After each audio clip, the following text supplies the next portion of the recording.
Hey everybody, welcome back to Twin Oaks Family Farm. And we got a rainstorm. It's June 14th, 2024. So one thing about farming is it never stops, no matter what the weather is doing, no matter what the season is.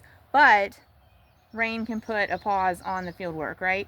Yep. But that's a treat for us because Mr. Twin Oaks was just at the neighboring property and doing some field work. There's an arrangement worked out with the neighbor to be able to rent property there and plant and raise a crop there, right? Right. So he was over there planting and had done some field work earlier, like some tillage. Maybe you can tell us a little bit about that too. So anyway, he was over there earlier and a storm was brewing, rain was coming, so he wanted to get out of the field when the soil started getting tacky, so not to tear up the soil, not to tear up the field and destroy what had been accomplished. So we have one of the tractors and implements here from the family farm that is my husband's side of the family. They've always had farm a couple miles out the road from here. So we'll turn that camera around and get a look at one of the farm tractors. And we hope that Jared will tell us what he was doing and tell us some about the tractor. So Jared, that's your cue. So will you tell us, please, and like you can kind of face the camera if you want to. Well, looks good. what I was doing was planting soybeans. I was planting what they call a double crop. We had barley growing in there. We planted last fall, and we compounded this week, and so we got it off, baled the straw, and then I done tillage this morning to loosen up the ground to get a good seed bed, because when you plant your seed, you want a good seed to soil contact to make it grow. And so I done tillage this morning and went back and got the planter ready, and so I was starting to plant, and then the storm come up and it started to tack up on the wheels, so I got out of the field, because you don't want to be planting when it's wet, because then the dirt builds up on your gauge wheels and out on the planter, and then the seed isn't placed properly.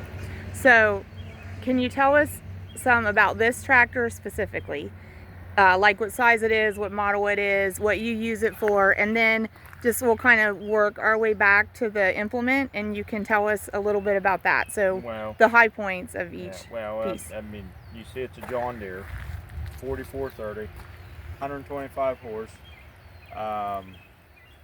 We use it, to plant with, bale with, just different things around the farm. So out of curiosity, do you know what year that tractor is? How old it is? I believe it's a 76. Okay, and so what kind of fuel would a tractor like that run on? Diesel fuel. And it's a 4430? Yeah. Awesome. So can we kind of work back through, and it's nice it has a cab on there. Do you like having the cab on the tractor or not? Yeah, because air conditioning works. It does have working air conditioning. That's better than my truck. So like the day today, because it was in the 80s. It was hot. It was comfortable to plant with. Yeah. Does it have a radio? Yes. Oh. And it keeps you out of the dust. That's the works. And yeah. So, that is helpful. Keeps the dust out of your eyes and mouth and nose and helps. Yeah. So you're not having that respiratory distress from that. So what we have behind what I was planting with. Yes. It's a white 6300 planter. This is new to us this year. It plants the soybeans on 15-inch rows. What we used before was a John Deere 750 drill that planted at 15-inch rows, but this places the seed a little more precise.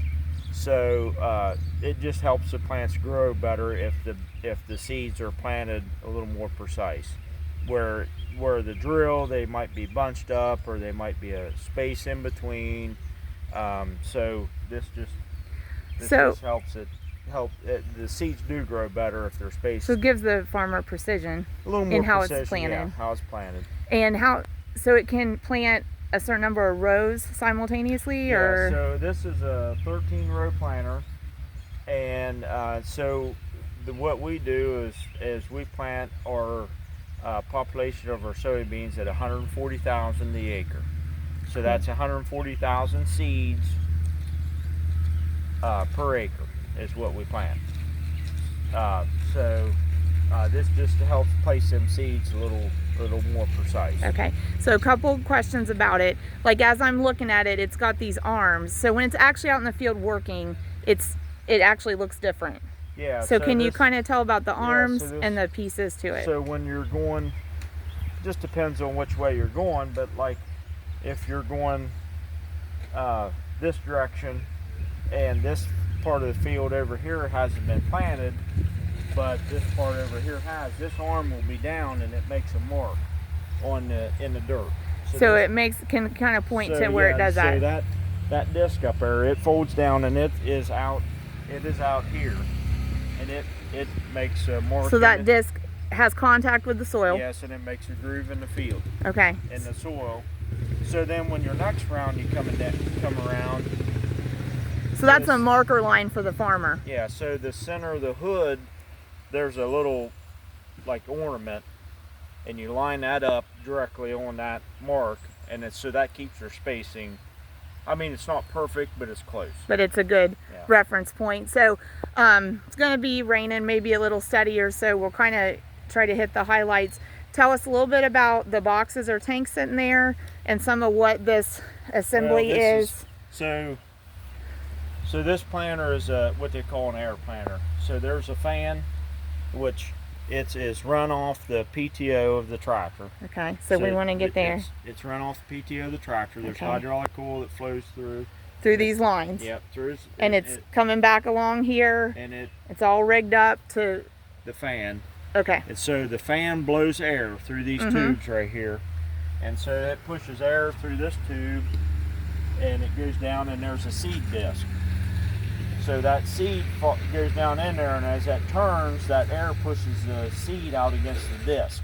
Okay. And then as it comes around, there's brushes in there that knock the seed off.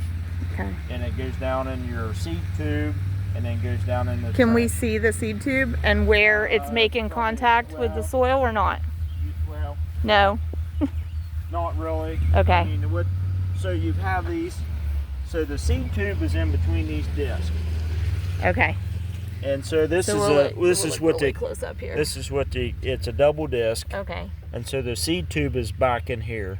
And so this makes your seed trench. Okay. It cuts the soil. That contacts the soil and opens it up like that. Yeah, it cuts the soil and it makes a V. Okay. And then it drops the seed down in there. And then this planter this is what it's called, a firmer. And so when that seed goes down in there, it could get caught and not be completely down in the trench. So that firmer pushes that seed down in the trench and makes sure it's down in there. And then these wheels come along and they take the sidewall of the trench and push it in. So it's on top, so it covers the seed. It gets that coverage of the seed so that it's in the soil. And then this planter, we don't have it on our corn planter, but this planter has what they call drag chains. Oh. And what that does is, if the ground's hard and these don't quite get that covered, then these drag chains will drag loose soil and help cover that. Yeah. So, awesome. And so the seed goes in these boxes on the back. Yep. And so do we have a reference point, like how much seed that holds? I think these they either hold 2 or 2.5. So we can... They're called bushels, but a bushel is a bag of seed. Okay. So I'll open this quick and you can see it. Yeah, because we don't want to get... But you can see the seed in there. And that's soybean? Yeah. Okay. And that's